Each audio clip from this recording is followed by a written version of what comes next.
just being with a disability and having to deal with my sexuality is tremendously huge. There are people who are disabled and are part of the gay community, and not having that much support.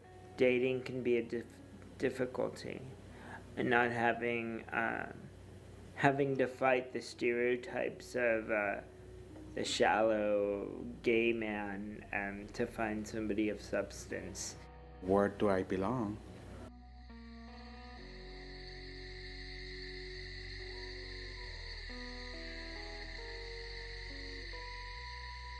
People with disabilities are at higher risk for HIV and AIDS because of the silence.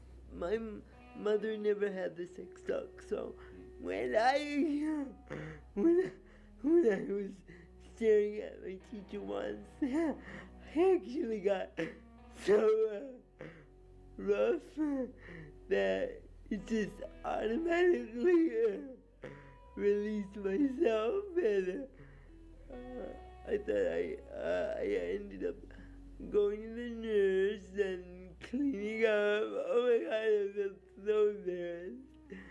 So that was your first sexual experience? Yes, unfortunately.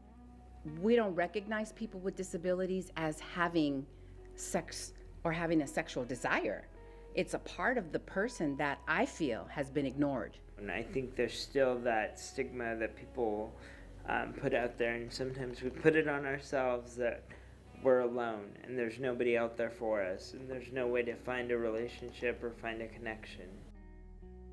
Their isolation really kept them from doing anything. So being able to go out and feel good about oneself in a group and enjoy oneself with a group was very important to them. We all want to feel attractive. We all want to feel wanted, regardless of whether or not we're in a wheelchair or not. I would basically go down to West Hollywood. Still don't care what people say, but sometimes when I go down there, it's just hard to hear some of the things. I finally said, Mom, I came out, and she was like, fine, if you're gonna be gay, you need to move out or either, and I said, fine. It's hard because what can you do?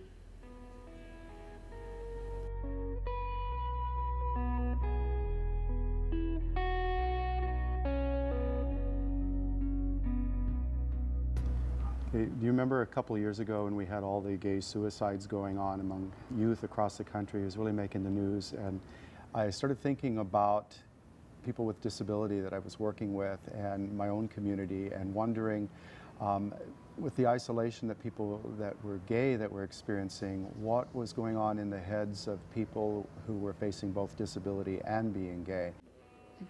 I'm embarrassed to say I would sleep around with guys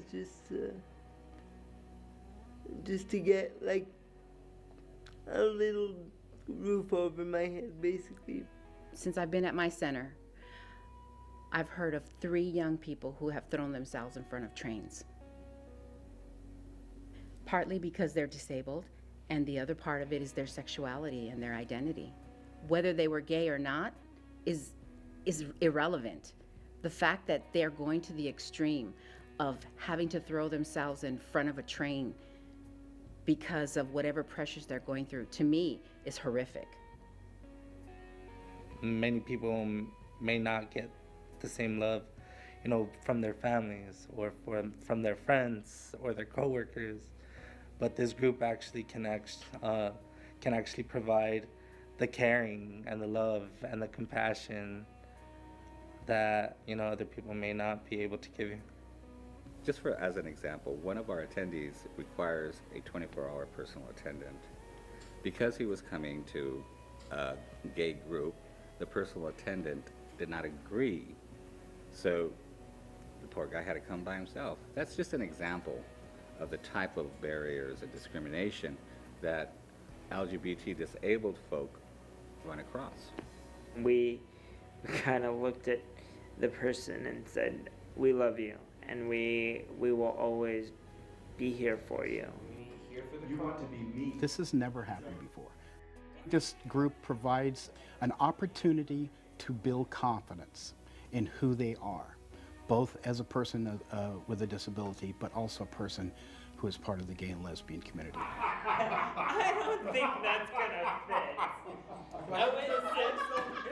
I feel more like, not safe, but more like a place I can come and be more as me. When I really got sick and I wasn't able to walk, everything. I think this group is gonna open a lot of eyes to the community. All we want is the same thing. We want to be loved. We want to be accepted. We want people to care about us. Forever, like they'll love you because you are who you are. We asked the group whether it wanted to be a support group or a social group, and it turned out that they wanted both. So that's why we're making these extra efforts to get together and go out.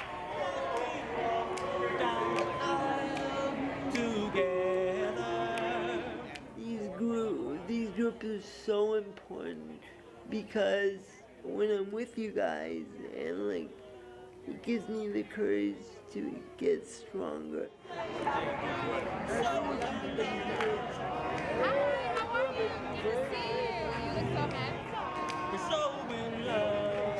In life, you make your family. You know, you're born into a family, but a lot of times, especially in the LGBTQ community, you have to create your own family. And I think that that's what we're doing in this group, is creating a family for each other. Looks like we're dating, but we're not. We're heterosexual.